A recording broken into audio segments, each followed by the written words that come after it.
Hello दोस्तों, आज के इस सेशन में हम फिर से अपनी जो जनरल साइंस की सीरीज़ है उसको स्टार्ट करते हैं। हम इस सीरीज़ में डेली जो जनरल साइंस के उसमें भी बहुत की गई जो मोस्ट इम्पोर्टेंट क्वेश्चन है, जो बहुत बहुत इम्पोर्टेंट क्वेश्चन है, जो एग्ज़ाम के पॉइंट ऑफ व्यू से उनकी यहाँ पे हम प्रैक्टिस करते हैं।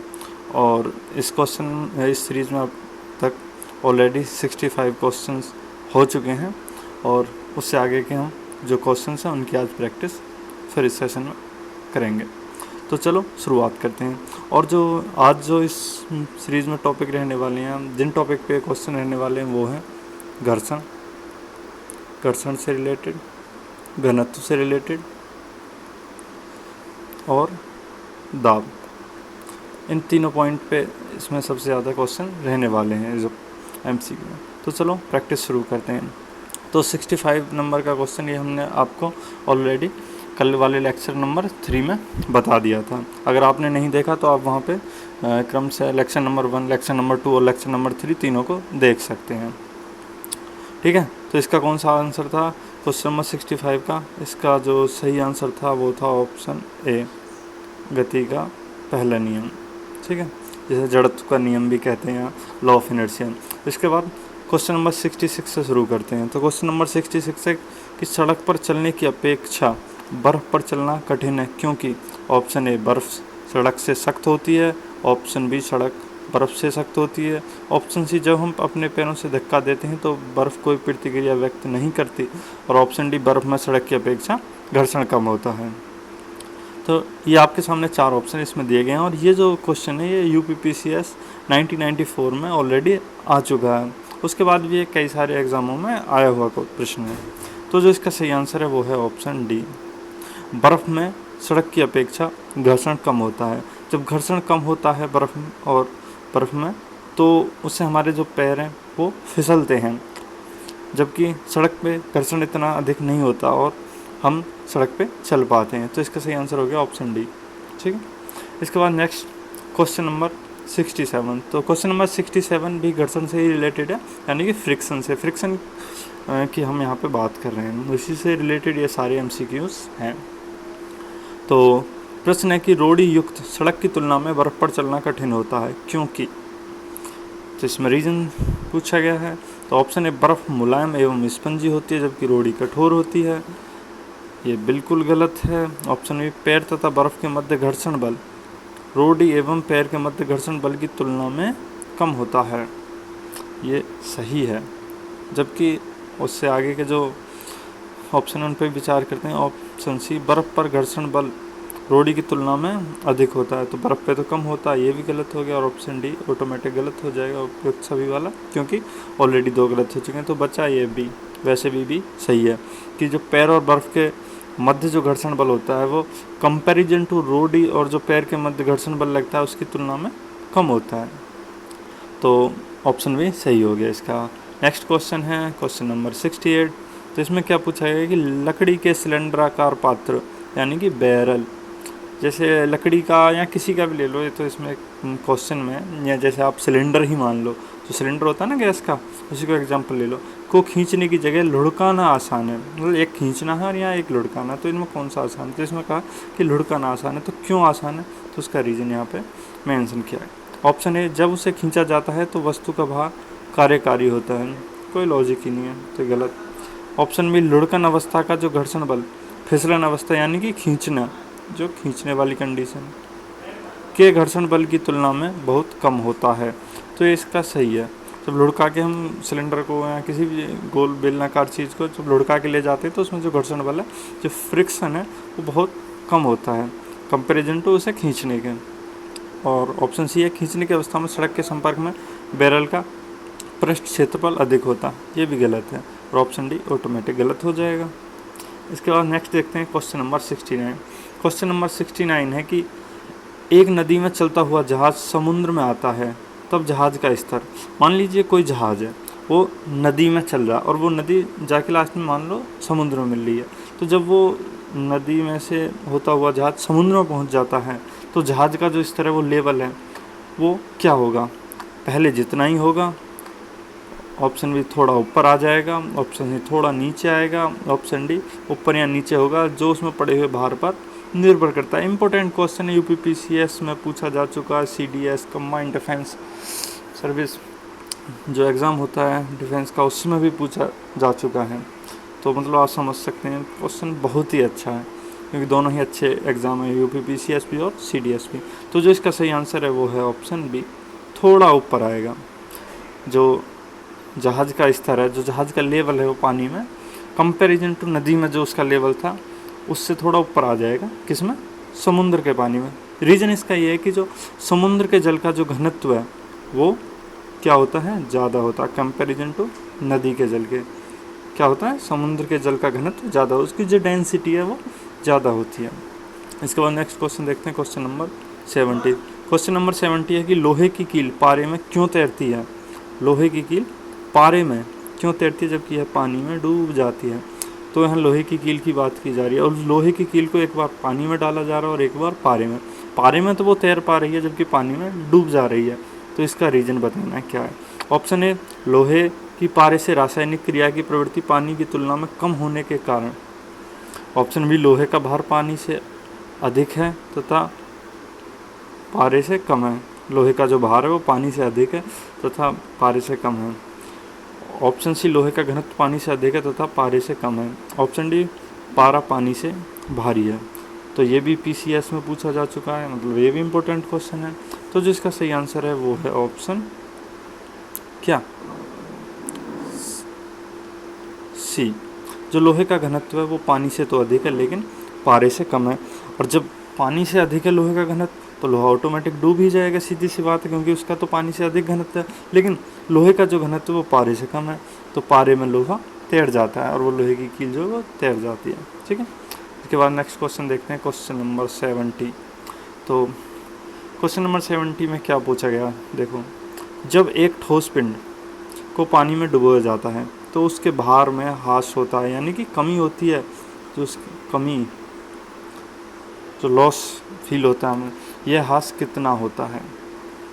तो इसको आप ऐसे समझ सकते हैं जैसे आपने कभी किसी कुंडी, टब, नाद या किसी भी चीज़ में से एक बाल्टी से पानी निकाला हो, बाल्टी डुबोई हो और फिर बाल्टी डुबो के उसमें पानी भर के वो बाहर की तरफ, जब बाल्टी को डुबोया जाता है या किसी भी चीज़ को, तो देखते होगे आप, बाल्टी में अगर पानी भरा है या कुछ और भी चीज़ भारी चीज़ से वो पानी में डुबोते हैं तो वो हमें हल्की सी फील होने लगती है।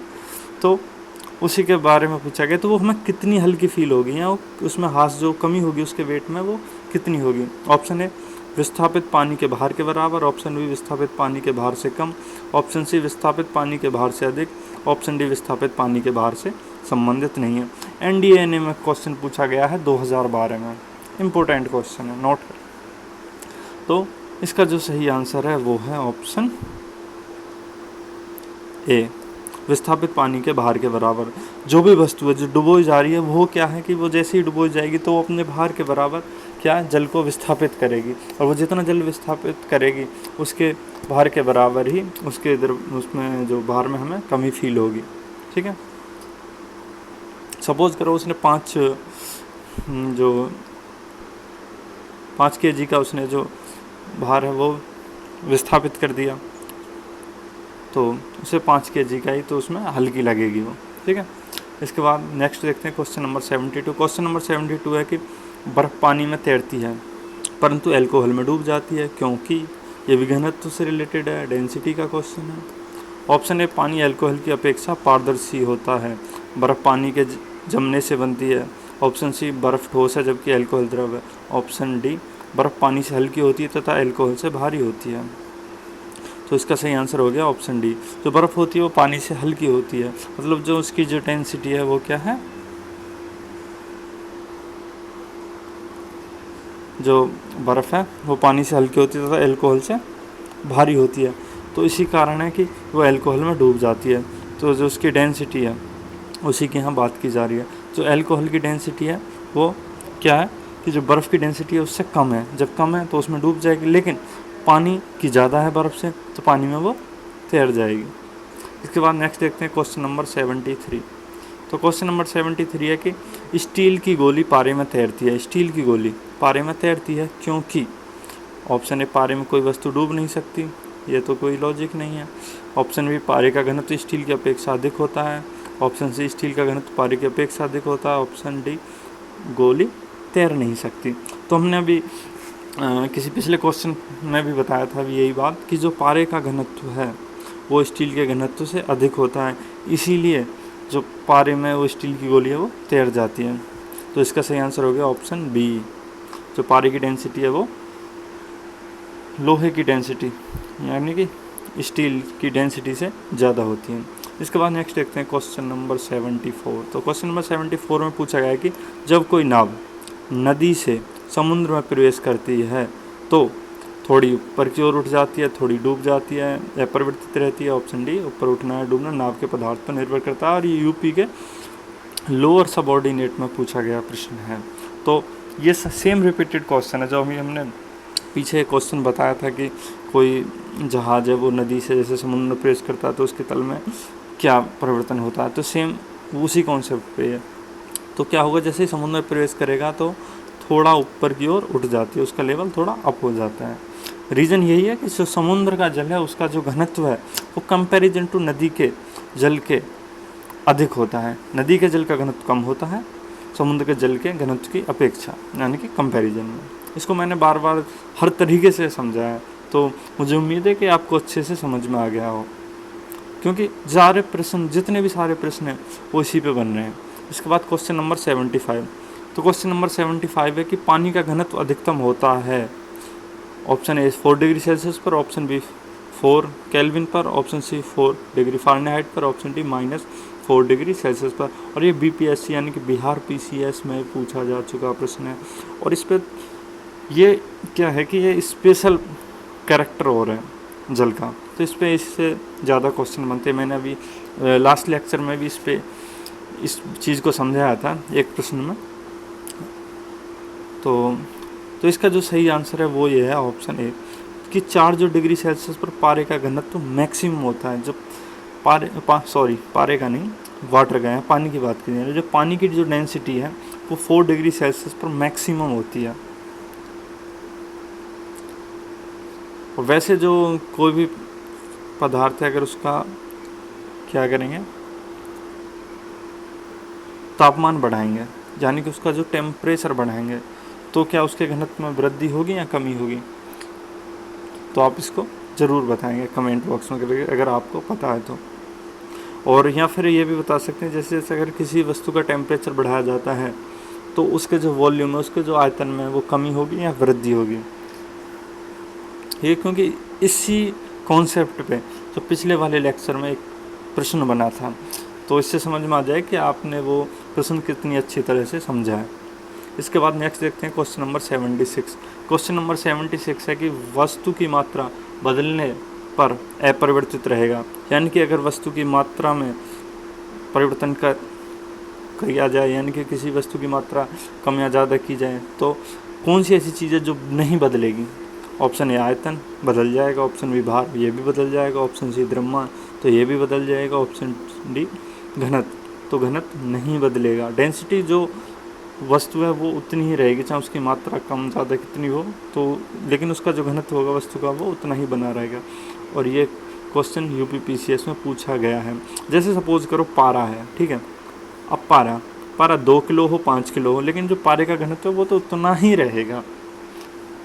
जबकि अगर जैसे 5 किलो पारा होगा तो उसका आयतन ज़्यादा होगा, 2 किलो पारा होगा तो आयतन कम होगा, तो 5 किलो पारा होगा तो उसका भार भी ज़्यादा होगा, 2 किलो पारा कर देंगे तो उसका भार कम हो जाएगा। ऐसे द्रव्यमान तो ये है ही 5 किलो और 2 किलो, लेकिन जो घनत्व है वो पारे का उतना ही का उतना बना रहेगा, क्योंकि वो उस पर्टिकुलर वस्तु का घनत्व होता है। ठीक है, इसके बाद नेक्स्ट देखते हैं क्वेश्चन नंबर 77। क्या कहता है क्वेश्चन नंबर 77? तो प्रश्न है कि तैराक को नदी के मुकाबले समुद्री पानी में तैरना आसान क्यों होता है? फिर सेम कॉन्सेप्ट पे क्वेश्चन है, कॉन्सेप्ट है घनत्व वाला, डेंसिटी वाला, देख लो कितना इम्पोर्टेंट है। और RRB ASM assistant station master में पूछा जा चुका है रेलवे में 2005 में। ऑप्शन ए समुद्री पानी की में प्रदूषण कम होता है, ऑप्शन बी समुद्री तरंगें तैराक को तैराने में सहायक होती हैं, ऑप्शन सी समुद्री पानी का घनत्व साधारण पानी से ज़्यादा होता है, ऑप्शन डी समुद्र में पानी का आयतन ज़्यादा होता है। तो जो इसका सही आंसर है वो है ऑप्शन सी, जो समुद्री पानी का घनत्व है वो साधारण पानी से ज़्यादा होता है। या इसको इस तरह से भी जो पिछले प्रश्न बताया कि जो समुद्री पानी का घनत्व वो नदी के पानी से ज़्यादा, क्योंकि जो नदी में पानी होता है वो साधारण पानी होता है, नॉर्मल पानी होता है, जबकि जो समुद्र पानी होता है वो खारा पानी होता है, उसमें बहुत ज़्यादा नमक की मात्रा होती है। और इसी कारण समुद्र के जो पानी है उसका घनत्व, उसकी डेंसिटी ज़्यादा होती है। इसी वजह से उसमें कोई भी वस्तु आसानी से तैर सकती है। यही रीज़न है कि उसमें अगर कोई नाव या जहाज़ पानी का कोई तैरता है तो उसका थोड़ा लेवल अप हो जाता है कंपैरिजन टू नदी में तैरने के, और उसमें आसानी से भी तैर सकते हैं। इसके बाद क्वेश्चन नंबर 78। क्वेश्चन नंबर 78 है कि वायुमंडल में बादलों के तैरने का क्या कारण है? ऑप्शन ए ताप, ऑप्शन बी वेग, ऑप्शन सी दाब, ऑप्शन डी घनत्व। तो सिंपल सा आंसर है इसका ऑप्शन डी घनत्व। डेंसिटी के कारण ही वायुमंडल में बादल तैरते हैं। अगर इसको और दूसरे तरीके से समझें तो इस तरह से समझें, जो बादलों की जो डेंसिटी है वो कंपैरिजन टू वायुमंडल के कम होगी, तभी बादल वायुमंडल में तैर पा रहे हैं। ठीक है। इसके बाद next question number 79। Question number 79 है कि समुद्र में पिलवन में यानी कि तैरते हुए आइसबर्ग का कितना भाग समुद्र की सतह से ऊपर रहता है? Option A 1/9, option B 1/10, option C 1/6, option D 1/4। Uttarakhand PCS में पूछा जा चुका है, तो इसका सही आंसर है ऑप्शन ए 1/9।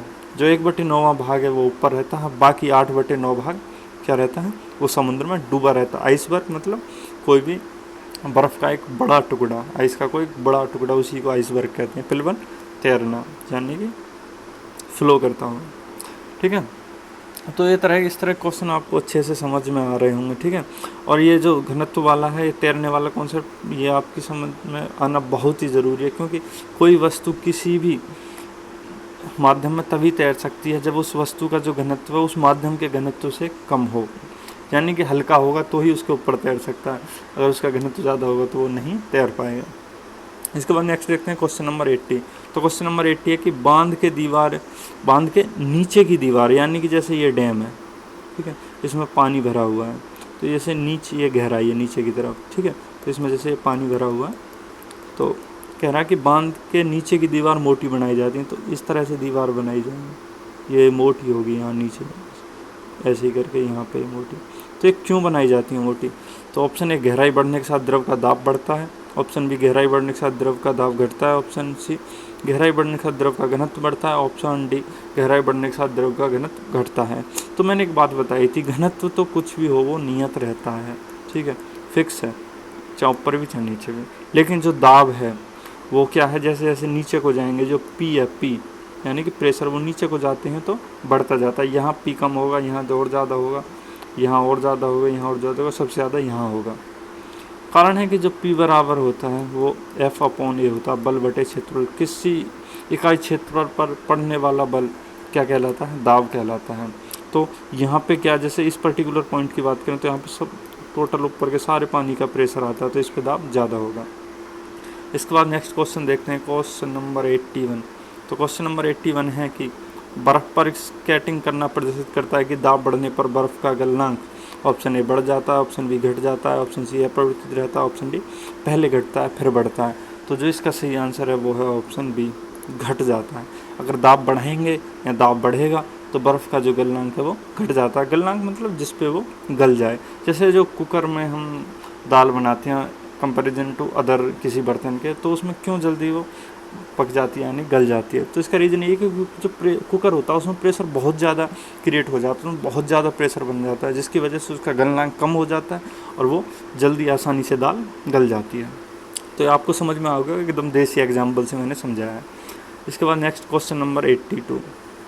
तो क्वेश्चन नंबर 82 है कि चौराहे पर पानी के फुहारे में गेंद नाचती रहती है क्योंकि पानी का वेग अधिक होने से दाब घट जाता है, ऑप्शन बी पानी का वेग अधिक होने से दाब अधिक हो जाता है, ऑप्शन सी पानी के पृष्ठ तनाव के कारण, ऑप्शन डी पानी की शांतता के कारण। तो इसका जो सही जवाब वो है ऑप्शन ए, पानी का वेग अधिक होने से जो उसका दाब है वो घट जाता है, उसका प्रेशर कम हो जाता है, जिसकी वजह से वो फुहारे में गेंद जो है वो नाचती रहती है। इसका नेक्स्ट क्वेश्चन देखते हैं, क्वेश्चन नंबर 83। तो क्वेश्चन नंबर 83 है कि भारी हिमखंड, वही बर्फ़ का एक बड़ा टुकड़ा, शीट्स की अपेक्षा निचले तल से पिघलता है क्योंकि ऑप्शन ए निचले तल का तापमान अधिक होता है, बिल्कुल नहीं। ऑप्शन बी निचले तल का दाब अधिक होने के कारण गलनांक घट जाता है, तो यही इसका सही आंसर है। ऑप्शन सी बर्फ़ वास्तविक ठोस नहीं है। ऑप्शन डी उपयुक्त में से कोई नहीं। तो इसका जो सही आंसर है वो है ऑप्शन बी, कि जो निचले तल का जो दाब होगा बर्फ़ के टुकड़े का वो अधिक होगा, जिसके कारण उसका जो गलनांक है वो कम हो जाएगा, यानी कि घट जाएगा, और वो वहीं से पिघलना शुरू कर देगा जहाँ उसका गलना कम होगा। तो इसके बाद नेक्स्ट देखते हैं क्वेश्चन नंबर 84। तो क्वेश्चन नंबर 84 है कि दलदल में फंसे व्यक्ति को लेट जाने की सलाह दी जाती है क्योंकि ऑप्शन ए क्षेत्रफल अधिक होने से दाब कम हो जाता है। ऑप्शन बी क्षेत्रफल अधिक होने से दाब अधिक हो जाता है। ऑप्शन सी दाब व क्षेत्रफल में कोई संबंध नहीं है। ऑप्शन डी उपयुक्त सभी कारणों से। तो दलदल आप समझ ही रहे होंगे, कोई मतलब दलदली भूमि जो पानी और कीचड़ टाइप का होता है। अगर उसमें हम सीधे खड़े रहेंगे तो मतलब अगर सीधे खड़े रहेंगे तो हम उसमें आसानी से डूब जाएंगे, जबकि अगर हम उसमें लेट जाएंगे तो उसमें हम नहीं डूबेंगे। तो इसका रीज़न ये है कि जो हम लेट जाते हैं तो जो हमारा क्षेत्रफल है, जो हमारा एरिया है वो बढ़ जाता है, वो ज़्यादा कवर करता है, और जो प्रेशर है वो कम हो जाता है, क्योंकि P बराबर F/A।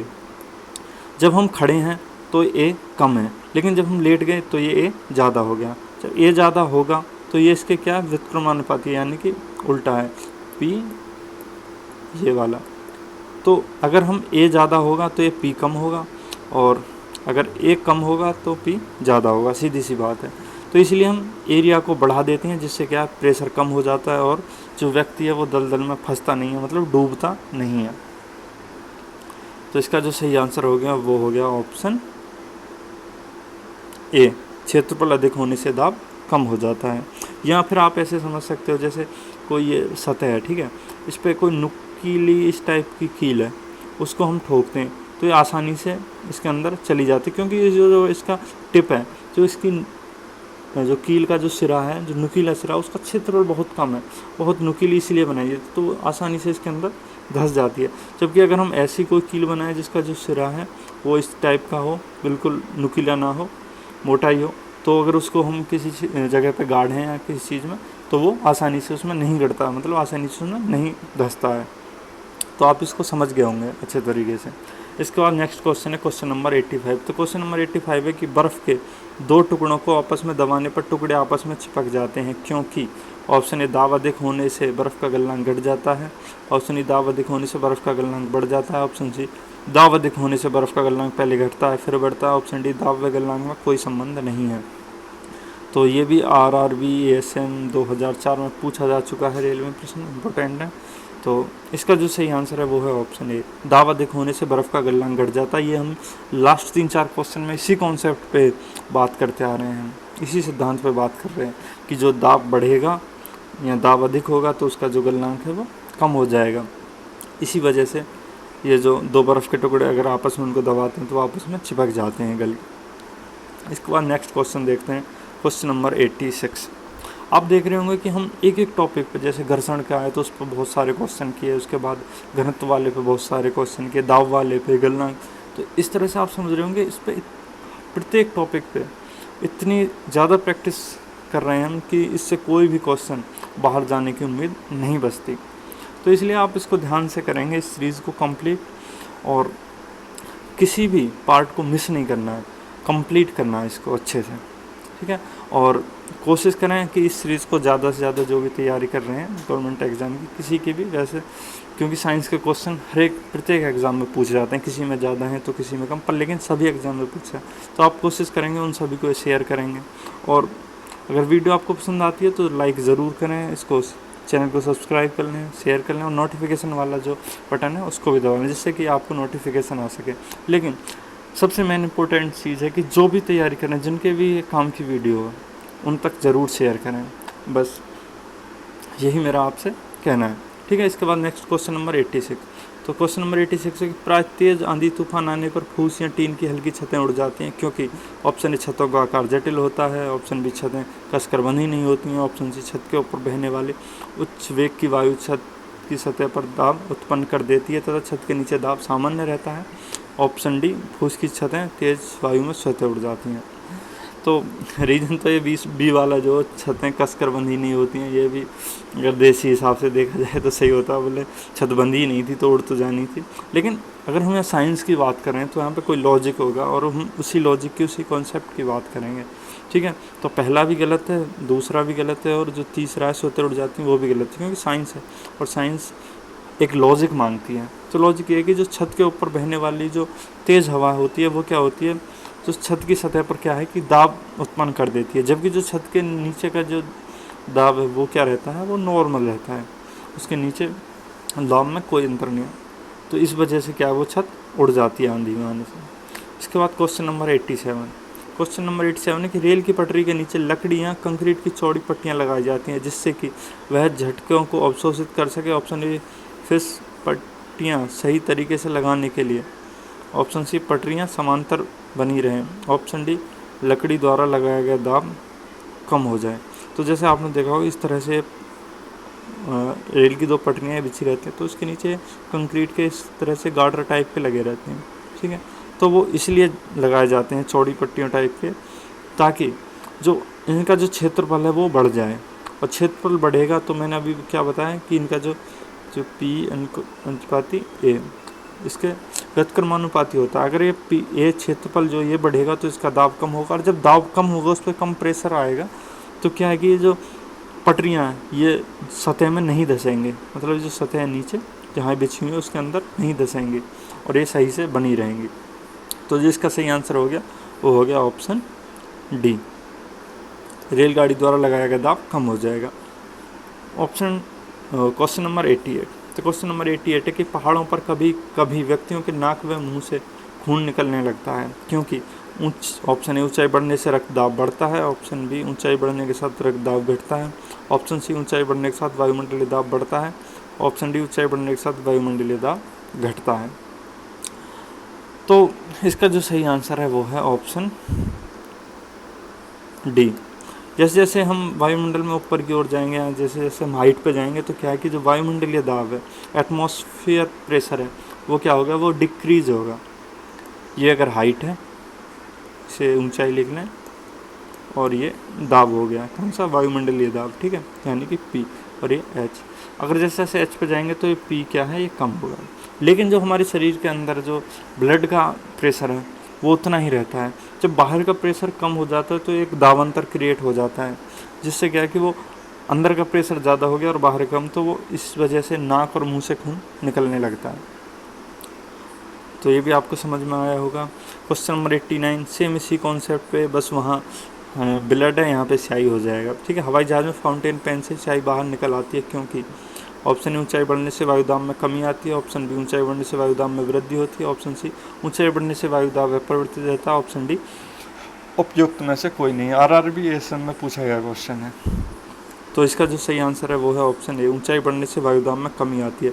इसमें जहाज़ का ही जिक्र इसीलिए किया गया है कि हवाई जहाज़ एक हाइट, सर्टेन हाइट पे उड़ता है, और जब हाइट ज़्यादा होती है तो उसकी हाइट जो नॉर्मल वो ज़्यादा होगी जब हवाई जहाज़ हवा में उड़ रहा है, तो उससे क्या है कि यही वाली सेम कंडीशन क्रिएट हो जाती है कि जो बाहर का जो एटमॉस्फेरिक प्रेशर है वो कम हो गया जैसे जैसे हाइट बढ़ती गई। तो इसी वजह से जो फाउंटेन पेन है उसकी स्याही बाहर निकल के आ जाती है।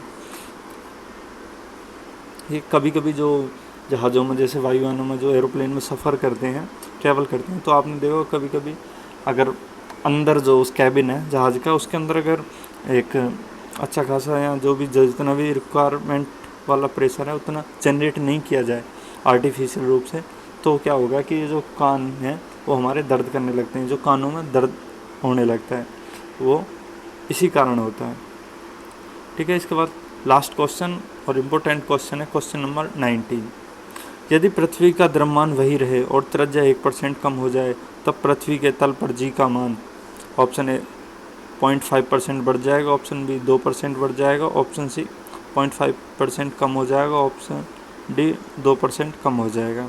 तो सीधी सी बात है पहले तो कि जैसे त्रिज्या कम होती है तो उसका क्या है, जो जी का मान है वो बढ़ जाएगा। लेकिन ये as a numerical type question है तो इसको हम अच्छे से समझेंगे, ठीक है। आपने देखा होगा जो बड़ी जी, छोटी जी, यानी कि स्मॉल जी, उसमें रिलेशन ये है, ठीक है। तो इसमें कह रहा है कि जो उसका द्रव्यमान है और वो सब, तो ये जी तो कांस्टेंट रहता है, ये नहीं आता, ये नहीं बदलता, और ये द्रव्यमान इसमें कहा गया है कि वो फिक्स रहे। तो इसका रिलेशन क्या होगा, जी बराबर 1/r² ठीक है। अब इसमें क्या पूछा गया है, इसमें पूछा गया है कि इसमें पृथ्वी के पर जी के मान प्रतिशत में पूछा गया है कि क्या अंतर आएगा। तो इसे निकालने के लिए हम ऐसे करेंगे, डेल्टा g/g 100 बराबर, इसको लिख लेंगे, अगर ये यहाँ पे तो ये RE माइनस का 2 हो जाएगा, ऊपर जाएगा तो ठीक है।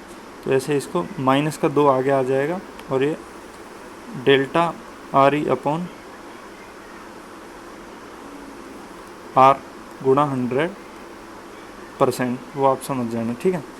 तो ऐसे इसकी अगर वैल्यू पुट करेंगे तो इसमें जो डेल्टा RE यानी डेल्टा RE/r गुणा 100, तो इसकी जो वैल्यू दे रखी है पहले ही 100 इसलिए लगाया कि इसमें परसेंटेज, इसमें सही से आपको दिख नहीं रहा होगा, यहाँ पे लिख देता हूँ मैं, डेल्टा RE/r गुणा 100 ठीक है। तो 100 इसलिए लगाएगा, वो परसेंटेज में वैल्यू है ठीक है। तो वो क्या -1 की कमी कर रहा है, तो माइनस माइनस प्लस हो जाएंगे, और 2 की अगर 1 में गुणा करेंगे तो 2 आ जाएगा। तो क्या होगा, 2% पॉजिटिव में आ रहा है, तो मतलब वृद्धि हो जाएगी। तो जो इसका सही आंसर हो गया वो हो गया ऑप्शन बी, 2% बढ़ जाएगा। ये बहुत ही इंपॉर्टेंट क्वेश्चन है, और ये एग्जाम में पूछा जा चुका है NDA में ठीक है। तो आई होप ये आज की क्लास भी आपको अच्छे से समझ में आई होगी। आगे के क्वेश्चन नेक्स्ट लेक्चर में करेंगे, तो आप अच्छे से पढ़ाई करें, अपनी अच्छे से तैयारी करें। Thank you.